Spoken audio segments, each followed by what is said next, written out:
let's talk about PowerPoint. This, in my opinion, is the best part of the class. It's the most fun.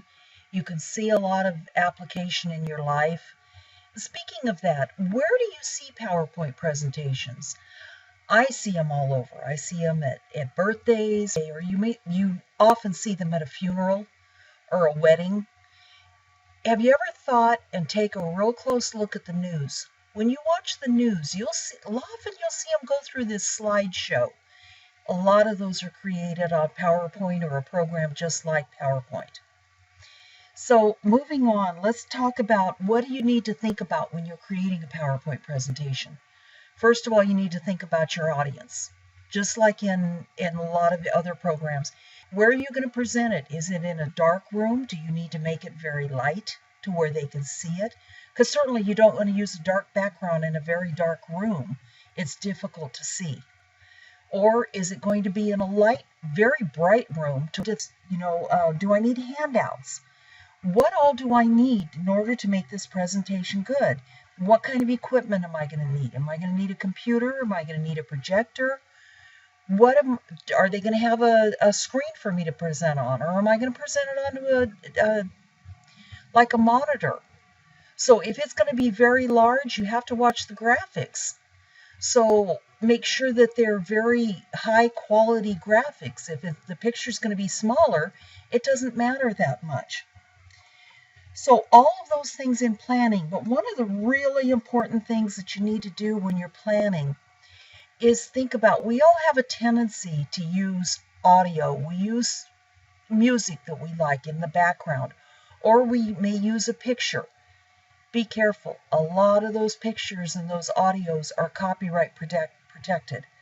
So if your presentation were to get into the hands of the wrong person, you need to make sure that you are going to be safe and that you're covered in the copyright protection area. For the purposes of this class, I'm not going to worry about the copyright protection because most of these presentations aren't going to go any farther, but be careful with that. So now when you're in a blank PowerPoint screen, these screens look a lot like Word and Excel, but in PowerPoint, it's different how you enter information. In PowerPoint, the slides are different. You're going to either add into one of these placeholders or an object, or you can just insert objects. You can insert pictures and things. You've got the different panes. This left pane is your outline or your slides pane. This will show you enough of the slides, whatever can fit onto the screen. You can move this slides pane over so you're working with a larger slide on your slide pane. This slide pane is the active slide that you are working on. Down here in the bottom, you have a notes pane. So as you're typing, if you want to have a notes here, once again down at the bottom, you have your all your controls. You can see the different views. You can increase the size of your slide or decrease the size of your slide depending upon what you want to do. One thing that people don't think about when they're working with PowerPoint is, what do I have on this computer that maybe I won't have on the computer that I'm going to? For an example, the fonts. I may have fonts on this computer that I don't have on the computer that I'm going to present this presentation on.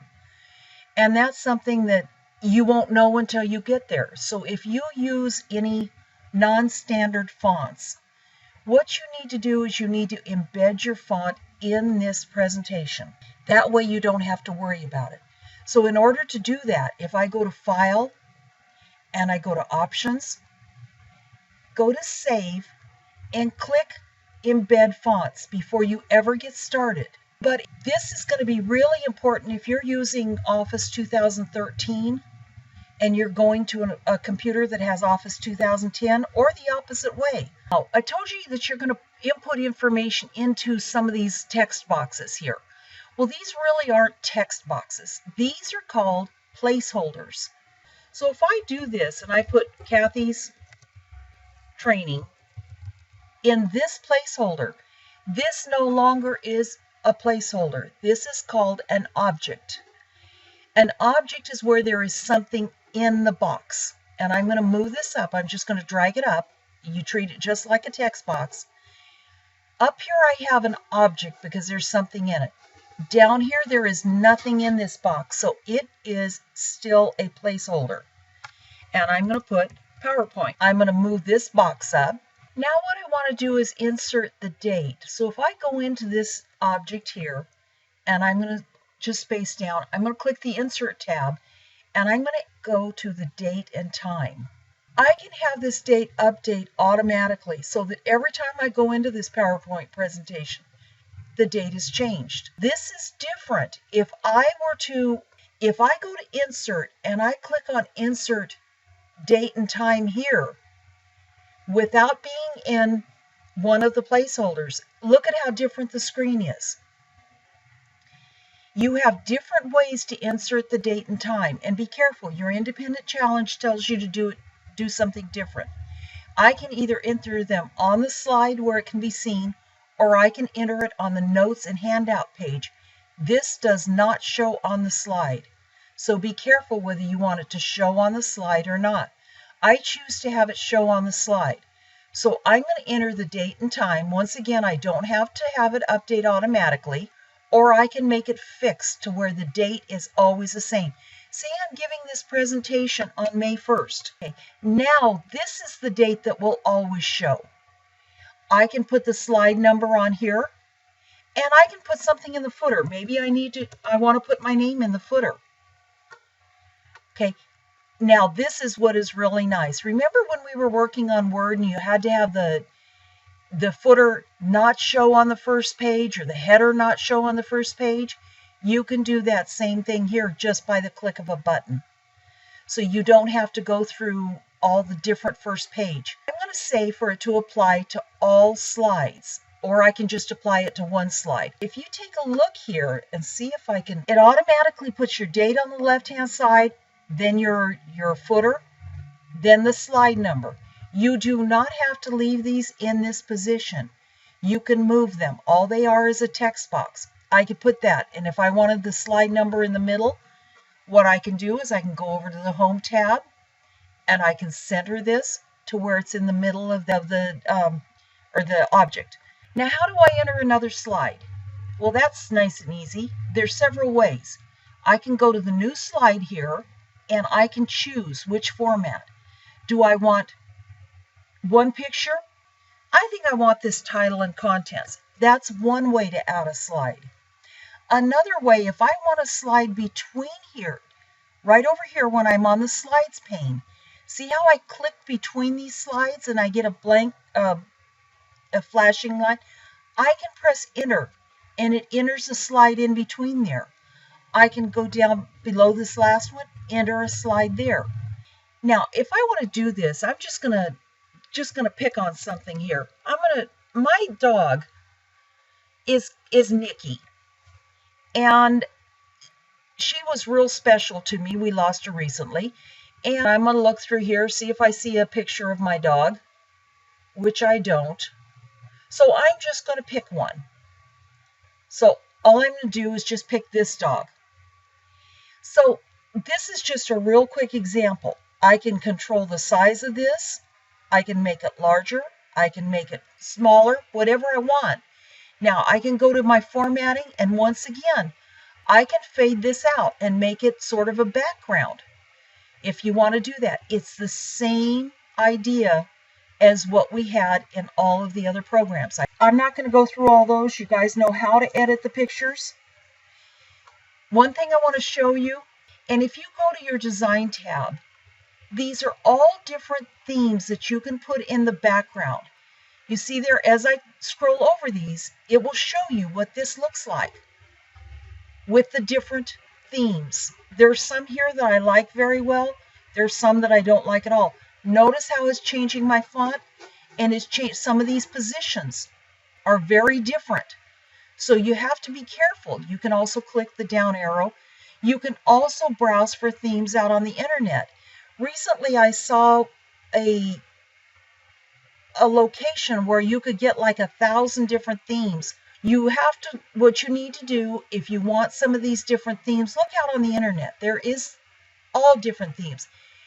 And once you create a theme, what is nice, when you get more experience with it, you can control the colors in those themes.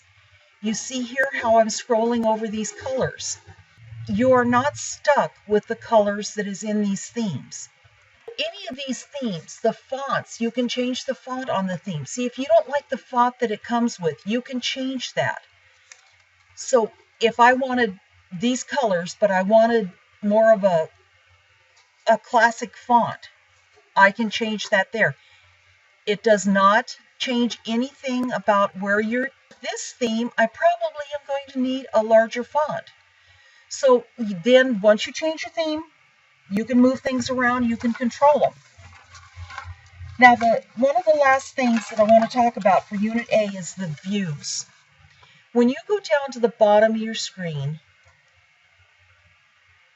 in your status bar, you've got different views. You've got your slide sorter view, which this is the slides. One thing that I like to do, once I get my slides, I take a look at them. Is this really the order that I want them in? If I want my dog slide over one, then all I do is I click on it and drag it over. See how you can reorder them very easily in here.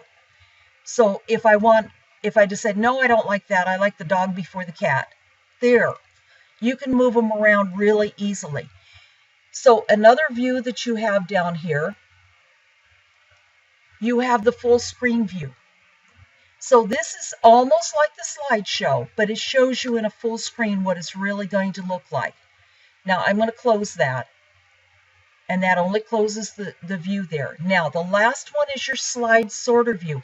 This is the actual presentation view, and the print is very, very different here.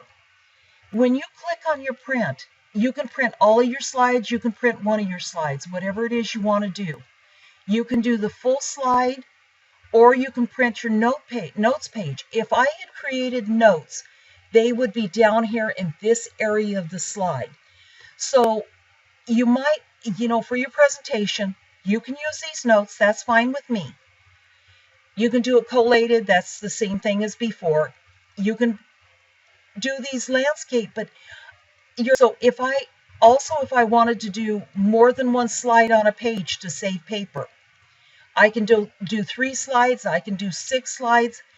For the purposes of this class, I'm going to want you to do 9 slides on a page. And the reason for this is just to save paper. Okay, I can do black and white. So this way, a lot of your background won't show up, which is okay. I'll be able to see it on the videos. So you can leave them in color if you want to. So that's just how different it is to print. The very last thing you need to do, make sure you spell check once again. So I'm going to let you go on with the rest of your work for Unit A. I'm also going to open up an independent challenge there. It's very quick, and if you want to do it just for practice, it will be extra credit. In PowerPoint, it's going to be very different. If you do more than what they say, if you make it more interesting, you're going to get extra credit.